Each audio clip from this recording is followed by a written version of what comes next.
بسم اللہ الرحمن الرحیم۔ شروع اللہ کے نام سے جو بڑا مہربان نہایت رحم والا ہے۔ محترم عزیز دوستو، یہ واقعہ ایک ایسے نوجوان کا ہے جس کو حضرت مالک بن دینار رحمت اللہ علیہ نے 1,00,000 درہم کے بدلے جنت کا ایک خوبصورت اور عالیشان محل دلوا دیا۔ اس نوجوان کو آخر 1,00,000 درہم کے بدلے جنت کا ایک عالیشان محل کیسے ملا؟ آئیے دوستو بڑھتے ہیں اس واقعے کی تفصیل کی جانب۔ جعفر بن سلیمان رحمت اللہ علیہ کہتے ہیں کہ میں ایک دفعہ حضرت مالک بن دینار کے ساتھ بصرہ میں چل رہا تھا تو ایک عالیشان محل سے ہمارا گزر ہوا جس کی تعمیر جاری تھی، اور وہاں ایک نوجوان بیٹا ہوا معماروں کو ہدایت دے رہا تھا کہ یہ یہاں بنے گا، وہ چیز اس طرح بنے گی۔ تو مالک بن دینار رحمت اللہ علیہ اس نوجوان کو دیکھ کر فرمانے لگی، یہ شخص کتنا حسین نوجوان ہے اور یہ کس چیز میں پنس رہا ہے، اس کو اس تعمیر میں آخر کیا نظر آ رہا ہے۔ میری طبیعت پر تقاضا یہ ہے کہ میں اس نوجوان کے لیے خدا سے دعا کروں کہ وہ اس نوجوان کو اس جھگڑے سے چھڑا کر اپنا مخلص بندہ بنا دے۔ کتنا اچھا ہوگا اگر یہ نوجوان جنت کے نوجوانوں میں سے ہو جائے۔ چل جعفر، اس نوجوان کے پاس چلتے ہیں۔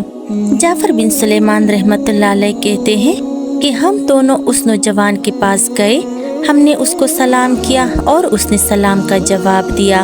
وہ نوجوان مالک بن دینار رحمت اللہ علیہ سے واقف تھا لیکن ان کو پہچان نہ پایا۔ جب تھوڑی دیر بعد پہچانا تو کھڑا ہو گیا اور کہنے لگا، حضور یہاں کیسے تشریف آوری ہوئی؟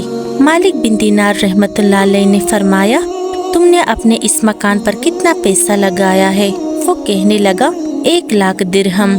پھر مالک بن دینار رحمت اللہ علیہ فرمانے لگے، اگر تم یہ 1,00,000 درہم مجھے دے دو تو میں تمہارے لیے جنت میں ایک مکان کا ذمہ لیتا ہوں جو اس مکان سے 10 درجہ بہتر ہوگا۔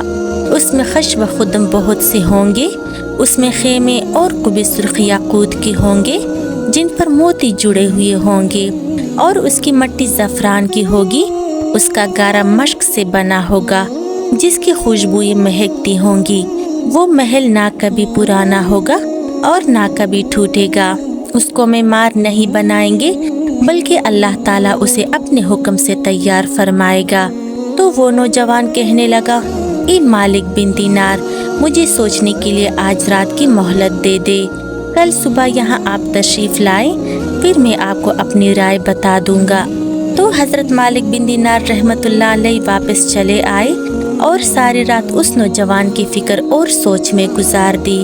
وہ پوری رات بہت عاجزی سے اس نوجوان کے لیے دعا کرتے رہے۔ جعفر بن سلیمان رحمت اللہ علیہ فرماتے ہیں، جب صبح ہوئی تو ہم دونوں اس نوجوان کے مکان پر گئے۔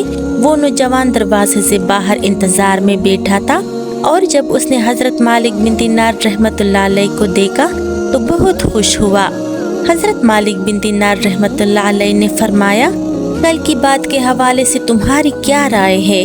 وہ نوجوان کہنے لگا کہ آپ اس چیز کو پورا کریں گے جس کا کل آپ نے وعدہ فرمایا تھا۔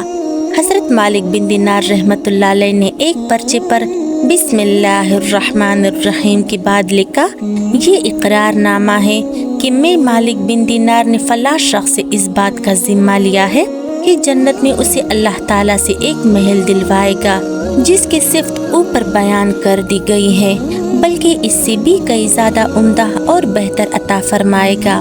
یہ پرچہ لکھ کر اس کے حوالے کر دیا اور 1,00,000 درہم اس سے لے کر چلے گئے۔ حضرت مالک بن دینار رحمت اللہ علیہ نے وہ سارے درہم فقیروں اور غریبوں میں تقسیم کر دیے۔ جعفر بن سلیمان رحمت اللہ علیہ کہتے ہیں کہ شام کو حضرت مالک بن دینار رحمت اللہ علیہ کے پاس اتنا بھی نہ تھا کہ ایک وقت کے کھانے کا کام چل سکتا۔ اس واقعے کو 40 دن بھی نہ گزرے تھے کہ ایک دن جب حضرت مالک بن دینار رحمت اللہ علیہ صبح کی نماز سے فارغ ہوئے تو اس نے مسجد کے محراب میں ایک پرچہ پڑا ہوا دیکھا۔ یہ پرچہ وہی پرچہ تھا جو حضرت مالک بن دینار رحمت اللہ علیہ نے اس نوجوان کو لکھ کر دیا تھا۔ اس پرچے کی پشت پر لکھا ہوا تھا، اے مالک بن دینار، جس کام کا ذمہ آپ نے لیا تھا، یعنی جس محل کا آپ نے اس نوجوان سے وعدہ کیا تھا، وہ محل اس نوجوان کو عطا کر دیا گیا ہے، بلکہ اس سے 70 گنا زیادہ دے دیا گیا ہے۔ حضرت مالک بن دینار رحمت اللہ علیہ اس پرچے کو پڑھ کر بہت حیران ہوئے۔ جعفر بن سلیمان رحمت اللہ علیہ فرماتے ہیں کہ اس کے بعد ہم دونوں اس نوجوان کے مکان پر گئے تو وہاں مکان پر سیاہی کا نشان تھا جو سوگ کی علامت کے طور پر لگا ہوا تھا، یعنی کہ اس گھر میں فوتگی ہو چکی ہے۔ اندر سے رونے کی آوازیں آ رہی تھی۔ جب ہم نے پوچھا تو پتہ چلا کہ اس نوجوان کا کل گزشتہ روز انتقال ہو چکا ہے۔ پھر ہم نے پوچھا کہ غسل اس کو کس نے دیا تھا، تو اس نوجوان کو غسل دینے والے کو بلایا گیا۔ ہم نے اس سے اس نوجوان کے نہلانے اور کفنانے کی کیفیت دریافت کی تو وہ کہنے لگا کہ مرنے سے پہلے اس نوجوان نے مجھے ایک پرچہ دیا تھا اور کہا تھا کہ جب تم مجھے نہلا کر کفن پہنانے لگو تو یہ پرچہ میرے کفن میں رکھ دینا۔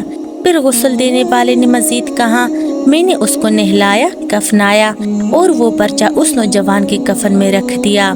تو اس پر حضرت مالک بن دینار رحمت اللہ علیہ نے وہ پرچہ اپنے پاس سے نکال کر اس کو دکھایا۔ وہ کہنے لگا، خدا کی قسم یہ وہی پرچہ ہے جو اس کے کفن میں نے رکھ دیا تھا۔ یہ منظر وہاں کھڑا ایک دوسرا نوجوان بھی دیکھ رہا تھا۔ وہ کہنے لگا، اے مالک بن دینار، آپ مجھ سے 2 لاکھ درہم لے لیجئے اور مجھے بھی ایک پرچہ لکھ کر دے دے۔ تو حضرت مالک بن دینار رحمت اللہ علیہ فرمانے لگے، وہ بات دور چلی گئی، اب وہ نہیں ہو سکتا، کیونکہ خدا جو چاہتا ہے وہی کرتا ہے۔ اس کے بعد حضرت مالک بن دینار جب بھی اس نوجوان کا ذکر کرتے تو رونے لگ جاتے اور اس کے لیے دعائیں کرتے۔ میرے محترم عزیز دوستو، بزرگوں کو اس طرح کے واقعات بہت کثرت سے پیش آتے ہیں کہ جوش میں کوئی بات ان کی زبان سے نکل گئی تو خدا جل جلالہ اس کو بالکل اسی طرح ہی پورا فرماتا ہے۔ حضرت محمد صلی اللہ علیہ وآلہ وسلم کا ارشاد مبارک ہے کہ بہت سے بکھرے ہوئے بالوں والے غبار آلودہ لوگ جن کو لوگ اپنے دروازوں سے ہٹا دیں اور ان کی پرواہ بھی نہ کرے، یہ ایسے لوگ ہیں کہ اگر اللہ تعالی جل جلالہ پر کسی بات کی قسم کھا لے تو ان کی بات کو اللہ تعالی جل جلالہ پورا فرماتا ہے۔ تو میرے محترم عزیز دوستوں، ہمیں ایسے درویشوں کی قدر کرنی چاہیے، ان کی دل آزاری سے بچنا چاہیے، ان کو دھکے دے کر بگانے کے بجائے ہمیں ان کی مدد کرنی چاہیے تاکہ اللہ جل جلالہ کے غضب سے بچے رہے اور اس کی رحمت کے حقدار بن جائے۔ تو پیارے دوستو، انہی لفظوں کے ساتھ مجھے دیجیے اجازت۔